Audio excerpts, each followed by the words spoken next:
नुकताच पुणे येथे पुणे आंतरराष्ट्रीय चित्रपट महोत्सव पार पडला।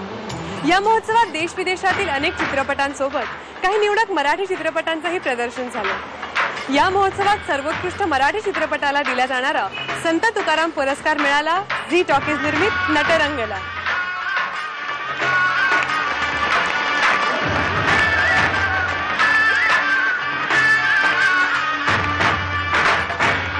प्रदर्शनानंतर तिसऱ्या आठवड्यातही महाराष्ट्रभर गाजत असलेल्या नटरंग या चित्रपटाने या महोत्सवात देश विदेशातील सर्वच समीक्षकांची, दिग्दर्शकांची आणि प्रेक्षकांची कौतुकाची थाप मिळवली आहे।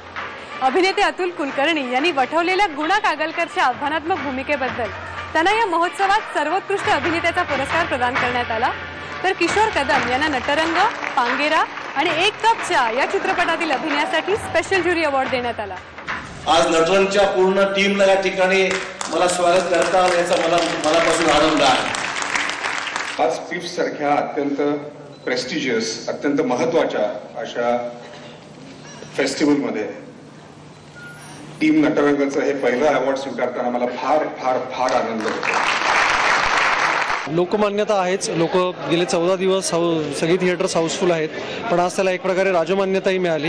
हे पहिलं अवॉर्ड आहे आणि गेले 2 वर्ष जी टीम एकत्र काम करते त्याचं कुठेतरी एक काय आपण म्हणूयात एक सर्कल पूर्ण झालं आहे असं मला वाटतं। आणि सांगायची महत्त्वाची गोष्ट अशी की ही झी टॉकीजची आयडिया होती की नटरंग या कादंबरीवरती एक चित्रपट बनवावा। आज त्या कादंबरीच्या या पूर्ण टीम एफर्टमुळे हा चित्रपट झालाच, पण आज त्याचं हे पहिलं अवॉर्डही मिळतंय, त्यामुळे आम्हाला सगळ्यांना डेफिनेटली आनंद आहे। या चित्रपट महोत्सवात ज्येष्ठ रंगधर्मी डॉक्टर श्रीराम लागू यांना जीवन गौरव पुरस्कार प्रदान करण्यात आला। मराठी चित्रपट व्यवसाय व रसिक यांच्यासाठी आणखीन एक आनंददायी घटना गेल्या आठवड्यात घडली। भारत माता चित्रमंदिर चित्रपटगृहाला जीवनदान मिळालं। बऱ्याच वर्षापासून या चित्रपटगृहाच्या जमिनीचा वाद कोर्टात सुरू होता। काही दिवसांपूर्वीच भारत माता भोवती हे वादळ नव्याने घोंगावू लागलं होतं। मराठी चित्रपटसृष्टी व भारत माता चित्रमंदिर यातील हे नातं संपुष्टात येऊ नये यासाठी अनेक लोकांनी शर्थीचे प्रयत्न सुरू केले। यात सगळेच होते, सिने कलावंत, दिग्दर्शक, निर्माते, अगदी तुमच्या आमच्यासारखे रसिक प्रेक्षकही।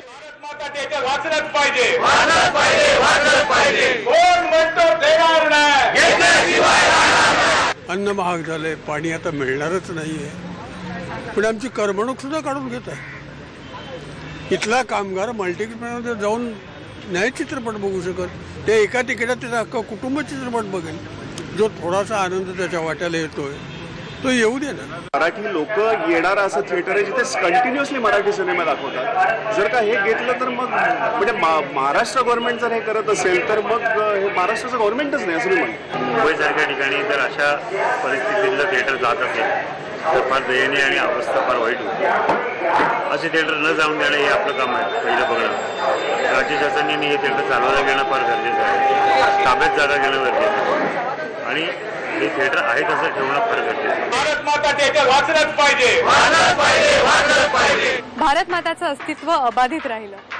भारत माता चित्रमंदिराच्या या निष्ठेला व हिमतीला आमचा सलाम।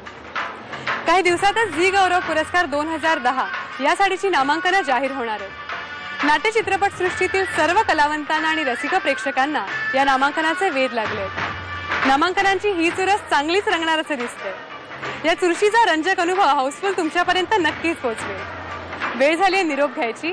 पुन्हा भेटू हाऊसफुलच्या पुढच्या भागात काही नवीन घडामोडींसह। तोपर्यंत बाय।